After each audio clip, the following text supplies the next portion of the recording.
Hello বন্ধুরা, beauty স্নেকতে beauty আবার হাজির। সকলকে অনেক স্বাগত আমার ছোট্ট একটা মিনি ব্লগে। আশা করি সবাই খুব ভালো আছে, আমিও খুব ভালো আছি। আজকে মিনি ব্লগে তোমাদের সাথে শেয়ার করছি আমার ফেভারিট একটা ভর্তার রেসিপি, যেটা শীতকালে গরম গরম ভাতের সাথে খেলে না জমে যাবে।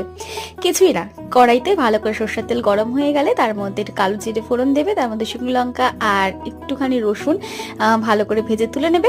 আমি প্রায় শুকনো লঙ্কা 3-4টে নিয়েছিলাম। তারপর কেটে রাখা পেঁয়াজগুলোকে নুন হলুদ দিয়ে ভালো করে ভেজে নেবে। তুলে নিয়ে নেওয়ার পরে পেঁয়াজটাও তুলে নেওয়ার পরে ছোট ছোট করে কেটে রাখা ফুলকপিগুলোকে নুন হলুদ সহকারে ভালো করে ভেজে তুলে নেবে।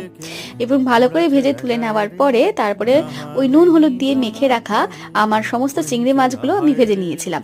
তারপরে দেখো আমার ভাজা কমপ্লিট। এবার বাটনায় বেটে নিতে হবে, শিলনোড়াতে ভালো করে পেস্ট করে নেবে।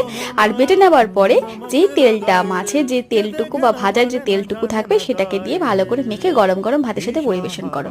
জাস্ট জমে যাবে খাবারটা।